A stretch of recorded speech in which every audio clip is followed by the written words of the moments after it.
And we're sitting with generals and academics at the base afterwards, and we're asking them, so why did you guys hold that missile experiment, this missile test? Who's the enemy? And they're all looking at us and they're like, well, it's the enemy. So we're like, well, who's the enemy? Why are you spending millions of dollars on this test? Well, you know, it's the enemy. So we're like, is the enemy China? This is not necessarily China. Can we say, yeah. Okay, so we're like, okay, so this is the Philippines, right? Because the Philippines wants to invade Taiwan, because the Philippines don't like Taiwanese democracy. Okay, everybody knows who the enemy is, but it's interesting to see that the armed forces right now cannot publicly say that China is the enemy because of all the diplomatic and political implications of saying these things on record. There are still a few people in the armed forces. Vice Minister of National Defense Andrew Yang will make no secret in his presentations, for example, that yes, the enemy was and remains China, but he's becoming more and more a lone voice in the armed forces. And this has an impact on the perception in the younger people in the military. Ma Ying-jeou's decision to to end conscription by next year and have an all professional and military force makes sense on paper, but they really, really need to make sure they get it right, because they need to attract people who will be willing to make a career in the military. Right now, we have seen no effort in terms of making that possible. They said, okay, we're going to throw X amount of money, which will amount to about half the annual defense budget for next year, will go towards personnel so that they can reconfigure the armed forces. But we have yet to see a plan, a PR plan that approaches young Taiwanese and says, yeah, a career in the military makes sense. It would be cool. You would have career progression, and you would be making enough money to support your family and buy a house in expensive Taipei. We don't see these efforts being made yet, so this is a big question mark as well. No, that being said, there have also been developments under Ma Ying-jeou in the military that are surprisingly positive. And the development and now mass production of the Xiongfeng 2E cruise missile is actually, it goes against everything that Ma Ying-jeou has been saying in the past 4 years, that cross-strait relations are at the best that they've been in the past 60 years. Those cruise missiles that have a 600-kilometer range are very threatening to China, mostly for their missile bases. And if Taiwan were able to extend those ranges, those missiles could actually be threatening to major Chinese cities like Shanghai, Beijing, or even the Three Gorges Dam. For Ma Ying-jeou to decide late in 2010 to enter mass production is a sign that his administration realizes that there is still a threat from the Chinese military, and that even the Kuomintang realizes that China has not abandoned the option of using military force against Taiwan. This was a very contentious issue. Actually, there are more than rumors, but I have been unable to prove it. But one of the main reasons why the United States initially refused to sell the F-16CDs to Taiwan was because Taiwan had decided to proceed with the Xiongfeng 2E development program. This was under Chen Shui-bian in 2006, but now in 2008, after Ma Ying-jeou came into office, they renewed their call on the United States to sell the F-16CDs. And Ma Ying-jeou, rather than cancel the Xiongfeng 2E program that he knew fully well was making it more difficult for Taiwan to get the F-16s, decided to enter mass production by saying we're going to produce at least 300 of those missiles. And this also includes the Xiongfeng 3, which now is Taiwan's aircraft carrier killer. Another result of Taiwan's decision to continue with the missile program is that the Taiwan space launch vehicle was also it looks like it was canceled because of the United States pressure, because again of the possible or potential military applications of being able to send satellites into space means that technology is very similar. If you can send a satellite into space, you can also send an object much further, and that object could be a ballistic missile. So despite all these consequences, Ma Ying-jeou administration still decided to proceed with that program, which is positive, again, because it shows that Ma Ying-jeou is not necessarily giving up on defense and will keep alive certain military programs that, in terms of cost effectiveness, make a whole more sense anyway than buying those really expensive platforms from the United States, even if you get political benefits from obtaining those weapons.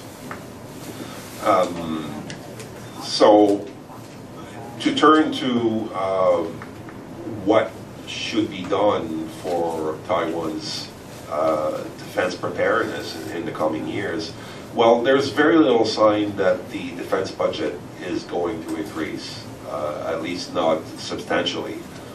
Now Taiwan faces an 18.5 billion backlog in arms purchases from the United States since 2001. Either the legislature will have to release exceptional budgets to buy those weapons, or again, a major share of the annual defense budget will go towards acquiring those weapons. Whether it's Ma Ying-jeou, who's re-elected, or Tsai Ing-wen, who is elected in less than 2 weeks now, I don't see the defense budget going much more than 10, 11, 12 billion dollars annually, which would bring it to about the 3% share of GDP that has been the aim for a number of years, but that has not been met. The past 4 years, the defense budget has actually gone down as a share of GDP, despite Ma Ying-jeou's promise that it would be 3%. He has made the case that the economy has gone bigger, so if the share of the budget is the same or a bit smaller, it still means that there is more money going towards the military. But you look at the actual figures, the couple of $100 million more that went into the military last year went towards buying houses for veterans, which is all fine. It's good. Veterans should have nice houses. But at the same time, this does not mean that you're working on reinforcing your military. So those are different things. He plays with numbers, but politicians do that. So now, what can Taiwan do facing a military that is only getting stronger and stronger in China?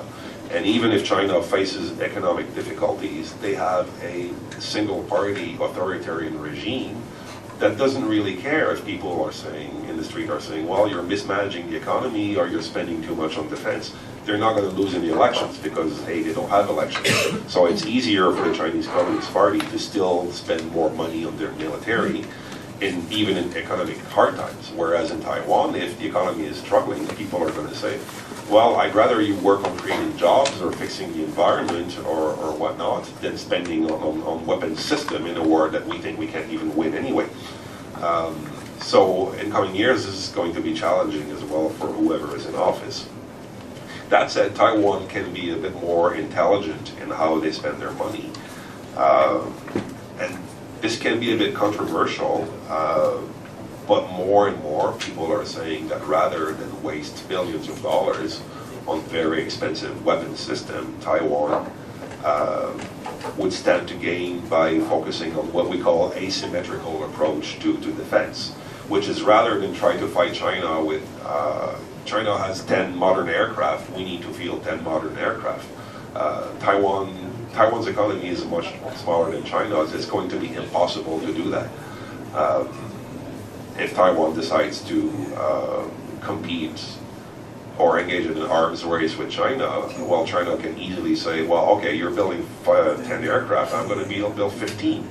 You can always outbid Taiwan in defense spending. It's very easy for them to do that. Again, mostly because of democratic pressures in Taiwan and the actual fact that the economy is smaller. Focusing on asymmetrical approaches to defense would, and this is a thing that's been gaining currency with some military thinkers here in Taiwan and over in the United States, is to look at the actual weaknesses in the Chinese military, so that if China actually launches an attack against Taiwan, how can we exploit those weaknesses in a way that maximizes the amount of pain that we can inflict on China? Sadly for Taiwan, well, there's two main options, and one of which actually was adopted under Chen Shui-bian, and it's called the porcupine defense strategy, whereby you strengthened your bases. You build larger, stronger bunkers. You make sure that if your airstrips are destroyed, they can be easily repaired. You put your bases in areas and at angles that are less accessible to Chinese missiles or aircraft. The United States has been very encouraging in that development, and China and Taiwan was pretty receptive, and they have been doing that in the past few years. Hiding their aircraft in mountains and Hualien, for example, is one way of doing this. The other option that we are seeing emerge is offensive capabilities. And for Taiwan, this mostly means missiles. And the Xiongfeng-2E is actually a clear example of an asymmetrical and much cheaper approach to countering China. Now, a political decision would have to be made that could be very difficult to make. And it's that, okay, rather than spend all that money on American platforms, we're going to focus on a domestic project that builds lots and lots and lots and lots of missiles aimed at China. We can see a political storm emerging, not only here in Taiwan, but also in diplomatic circles worldwide, is that the last thing that they want to see is more and more missiles on both sides of the Taiwan Strait. But really, to be realistic, what else can Taiwan do? Unless it wins the global lottery and all of a sudden has billions of dollars more that it can spend on platforms, it's going to have to come up with cheaper defense means. And having more missiles would increase the promise of pain that can be inflicted on China if China decides to use force against Taiwan. If you only adopt a defensive policy like what Taiwan has been doing and what the United States is encouraging Taiwan to do, means that there is actually little cost to Chinese infrastructure for attacking Taiwan, because they're going to have a diplomatic cost in that the international community is not going to be happy about it. But in terms of actual destruction in China proper, if Taiwan does not field missiles, China will be like, okay, well, our cities are not threatened, our missile units are not threatened, we're only going to lose whatever it is that we send at Taiwan. In the game of deterrence, you need to be able to promise that, A, if you attack me, it's going to hurt as hell.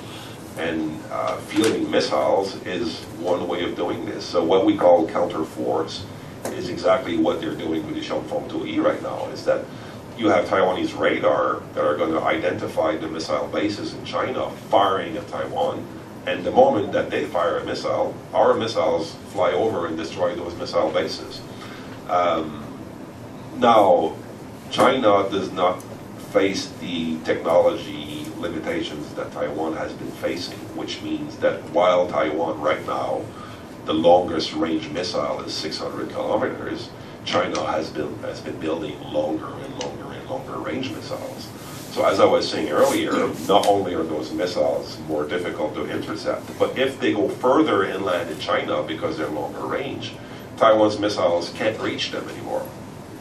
So Taiwan is going to have to find ways to develop longer range missiles. Sending aircraft over China would be suicidal because the air defense systems in China are way too developed, mostly because of their radar systems and missile systems they've been acquiring from Russia. So the last thing you want to do is send an F-16 on a bombing run in China, because the moment it takes off and crosses the Taiwan Strait, it's going to be shot down. Missiles are more challenging, and the more you have, the likelier it is that some of your missiles will actually make it to your target. So what this means is that Taiwan will either have to find ways to access that technology to make warheads smaller and the range of their missiles longer. And as long as the US State Department keeps blocking that technology, it's going to be very difficult for Taiwan to do so. So if we're to think about lobbying efforts by Taiwan on defense matters in Washington, encouraging US officials to lift that missile technology control regime ban on Taiwan would make a lot of sense. And it's actually unfair because the United States is allowing China to develop longer range missiles and smaller warheads.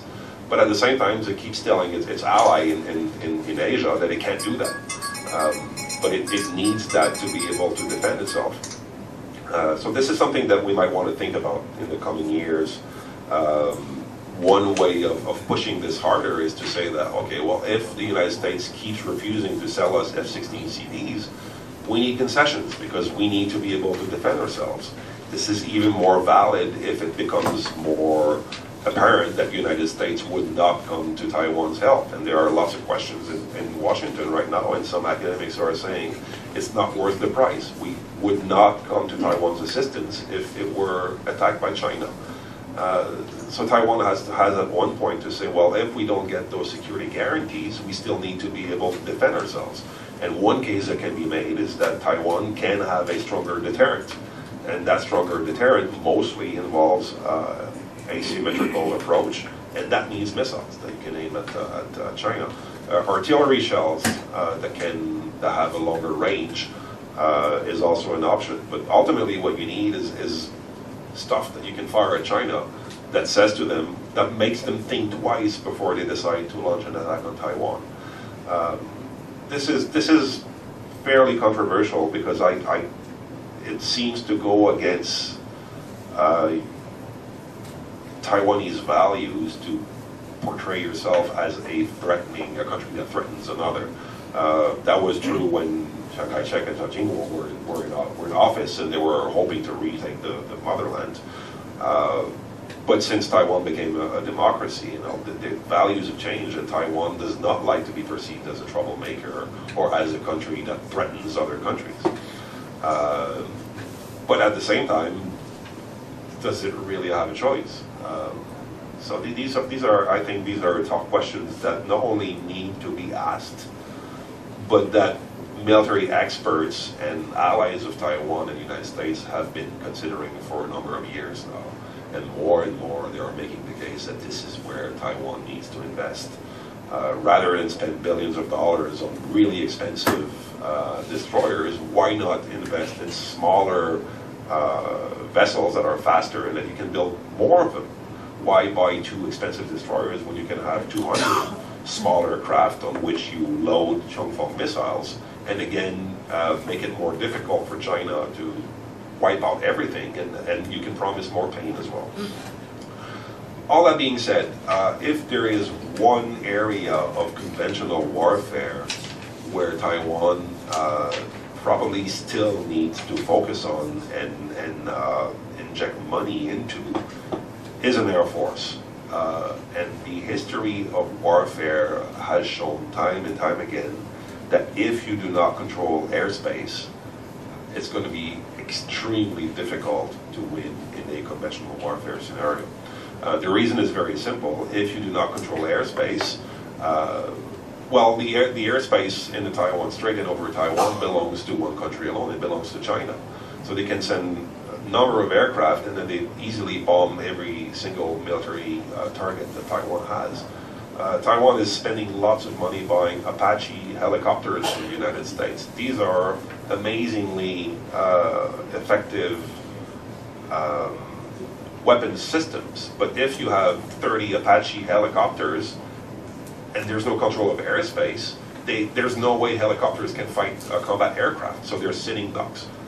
It's going to take a few hours, and next thing you know, they're all gone. They're all destroyed because they have no protection from aerial bombing. So Taiwan will have to find a way to ensure control of airspace, which is very difficult when your main ally refuses to sell you advanced aircraft.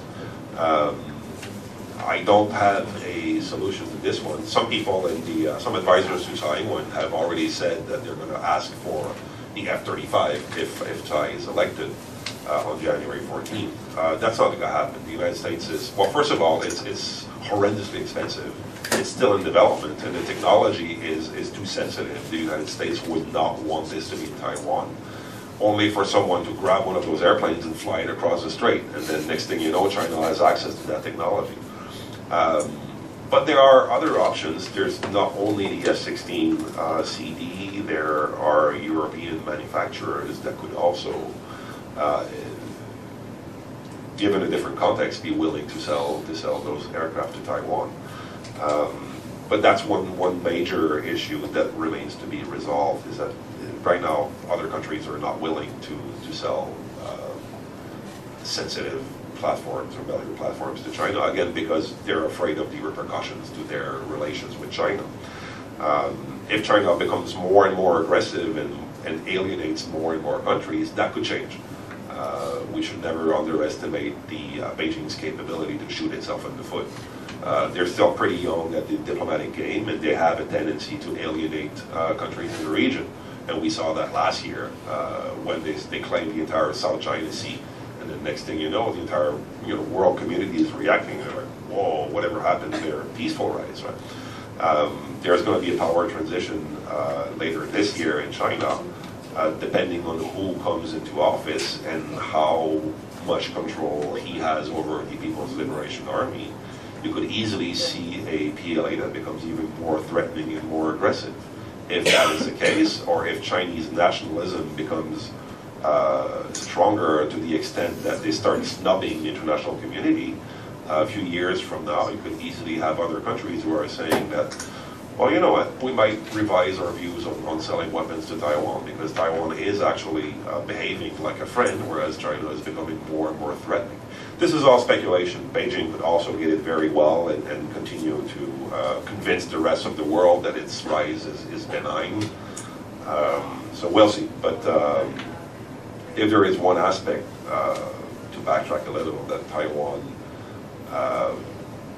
will have to keep focusing on, is finding ways to ensure control of airspace.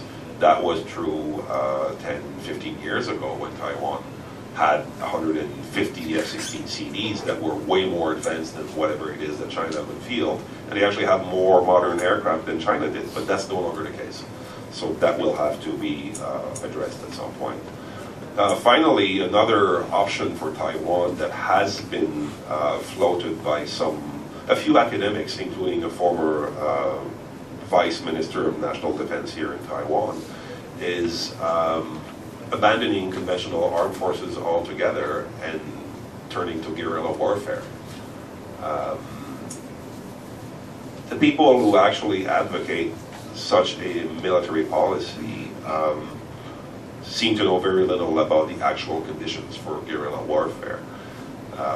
For one, some people have said, well, if the North Vietnamese could do that against the United States, or if the Mujahideen in Afghanistan were able to do that against the Soviet Union and now against NATO forces in the United States, why could Taiwanese not wage guerrilla warfare against the PLA?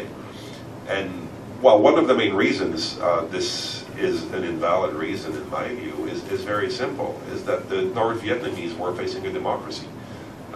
The cost at home of waging war in another country for the United States after a certain point became unbearable. For authoritarian regimes, it's less the case. Again, they don't face the electoral cycle whereby if we're not happy with your foreign policy after 4 years, we can kick you out of office. That's not the case in China. The restraints on use of force are also very different. However drastic were President Nixon's policies in Vietnam with bombing runs in Cambodia and all that, it still does not compare to what Russia did in Chechnya or Russia did in Georgia, or what the PLA could potentially do here in Taiwan.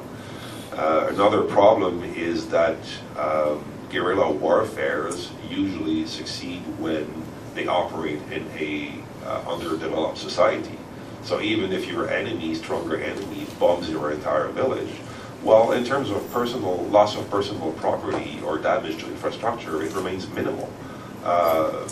Taiwan is very compact and is highly modernized. The cost to infrastructure and to personal property would be tremendous. And I don't think that many people would be willing to risk their investments in their houses and their companies and whatnot. And then what is probably the most obvious reason why a guerrilla warfare strategy for Taiwan would fail is that Taiwan is an island. Guerrilla warfares have been successful because they could obtain weapons and they could obtain fighters from porous borders, from regional countries. Vietnam, again, was a success story because they were able to get weapons from Cambodia, from Laos, and from China. Afghanistan has been successful because they're getting lots of weapons and fighters from Pakistan and from Iran. Iraq, the problems that the U.S. ran into in Iraq, again, stem from the fact that Iraq could count on provisions of weapons and fighters from Syria and from Iran and from other regional countries. Unless fighters swim from Okinawa to Taiwan with loads of weapons on their backs, Taiwan would very quickly run out of ammunition. And if they were blockaded by the Chinese Navy, this could include food as well. China could afford to be patient and wait it out until Taiwanese have no more munitions or no more food. So I think this option should be, it's part of an intellectual process, which is fine, and I think it should be discussed. But rather than spend a lot of time and energy and mental capital on that option, I believe Taiwanese thinkers and military planners should turn to other more feasible strategies for Taiwan. So that's, in a nutshell, that's my thoughts on the current situation in Taiwan Strait. I'd be more than happy to take questions if you have any.